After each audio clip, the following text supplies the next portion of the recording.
Hello everyone and welcome to the channel. I'm Emmanuel, I'm an Airbus A330 pilot, also A350 rated, and in today's video we are going to do the cockpit orientation around the Airbus A350 flight deck. Now, even as an A350 rated pilot, I did my type rating on the A330, and even though the A350 is in my license, I've never actually flown it, so for the first time that I got into the A350 flight deck, I was like, whoa, that doesn't look familiar. But the more you work with it, the more similar it becomes.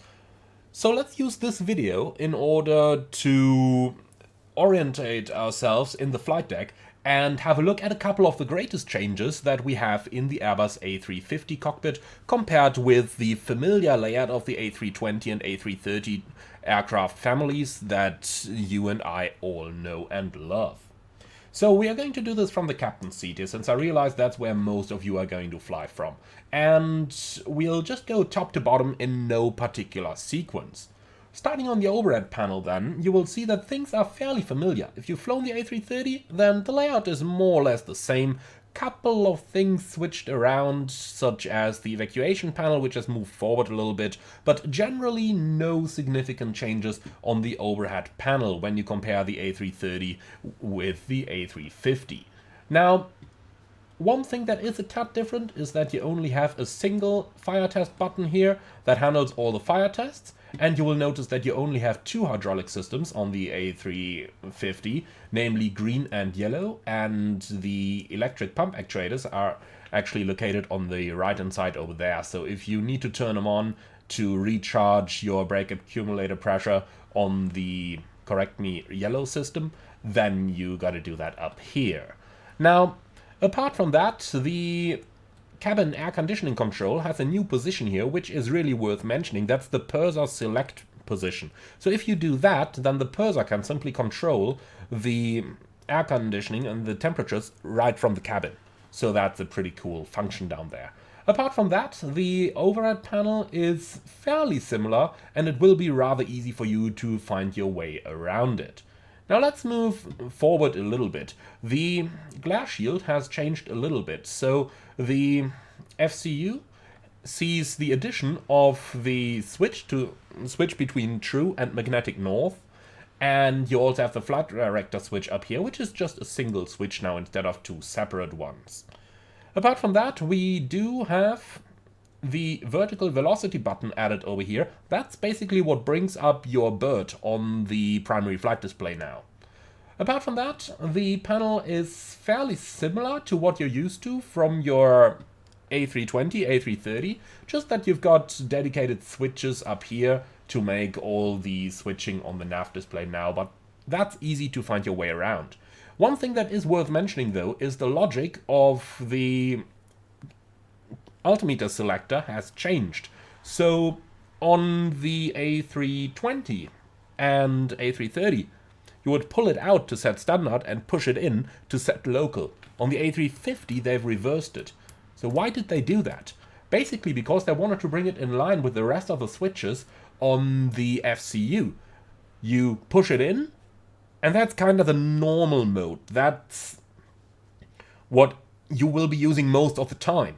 And the same is the case over here on the altitude or on the QNH selector now. You push it in and you go to standard. And then if you want to dial in a number, you pull it out, just like you would on the FCU. If you want to dial in a heading or a speed, pull it out for the aircraft to use it. The same now applies to the knob over here. Requires a couple of incorrect pushes to get used to, but then it works pretty much out of the box. Now, going further down, obviously we have the greatest change of the entire flight deck. That's the dedicated separate display units. Now, a couple of namings are important for you here. So on the left side we have the OIS, the Onboard Information System.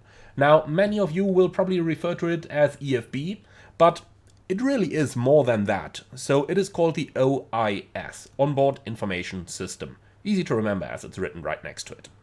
Then going into the middle, we've got the MFD. Now, many of you will probably refer to this as the FMS, but it really has much more functions than just that. Think about electronic checklists, ATC, COM, and so on. So this down here is the MFD, and we will be referring to this quite a lot, so that's rather important to remember. Now, as we're already in this middle section over here, there's a couple more changes. First of all, you have noticed that the integrated standby instrument system, the ISIS, has moved to the bottom, and there are two of them, with the right one being optional. On the left side, you've got your standard navigation stuff, so the attitude, the speed, the altitude, and then on the right side, you've got your horizon and a little bit of stuff related to navigating the aircraft. And remember, that one is purely optional, so some liveries won't have it installed. The auto brake has also changed up here. You only have a single auto brake switch, which, depending on the phase of flight, is either going to arm RTO mode, or in flight it's going to arm the brake to vacate mode. You will notice that this airplane only has brake to vacate mode available here. You don't have auto brake low, auto brake medium and stuff like that anymore. So that's a change over there. Now, above that is a selector to change the runway condition and the braking action, which is needed for brake to vacate to be able to determine the brake pressure needed and to do your calculations. Now, last but not least, you can see the anti-skid nose wheel steering switch has changed to anti-skid only. Nose wheel steering is no longer controlled by this switch up here. Now, the display units themselves also have a slight difference here, in that you no longer have dedicated brightness controls, but you have them right on the screens now. So up here you can change the brightness, and over here you can change the contrast, which is most important for the brightness of the terrain display and the weather radar indications.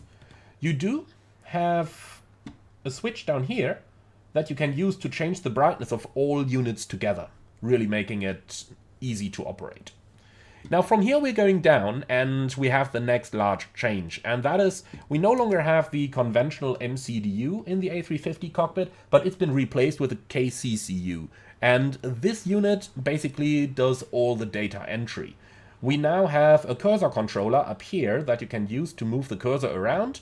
Of course, AnyBuilds made it easy and you can simply use your mouse for it, making your life nice and easy. But this entire unit has changed. It takes a little while to get used to, especially since you can see you've got a button layout that is more similar to a conventional computer keyboard rather than the simple A, B, C, D, E, F, G and so on layout that you had on conventional MCDUs.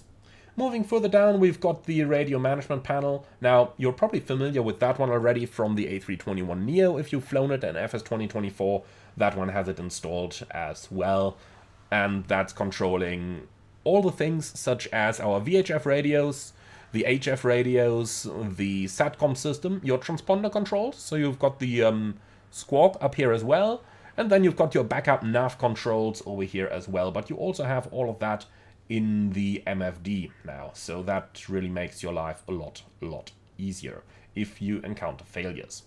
The ECAM controls have also moved down here, and on top of your dedicated ECAM pages, you also have a couple additional buttons now, such as the deferred items of the checklist, the dispatch page, and more. That kind of sounds strange saying it. You also have this little button added down here that you can use to confirm a checklist item that may come up on the ECAM. So that has changed a little bit as well, but more on that in a dedicated video. Now going further down next to the speed brake, we do have the emergency descent button, and that auto emergency descent down here can be used in certain emergency cases, just to be aware that this button exists down here. So don't just randomly click down here trying to remove your armrest or something. If you hit that button down here, not good. Next we have the weather radar controls, which are located over here now. Basically, the A350 weather radar allows you to simply show a dedicated pressure level, so basically a flight level, on your screen. So that's quite a cool thing. You can control the gain, and then on the vertical display that's below the nav display, you can control the azimuth down there as well. Likewise, you do have your TCAS above and below controls. The rest is controlled through the MFD. And you can switch between weather radar and transponder 1 or 2 on these sides over here. Likewise, you do have the only GPWS mode switch that you have now, that's the glide slope mode, that you can deactivate down here.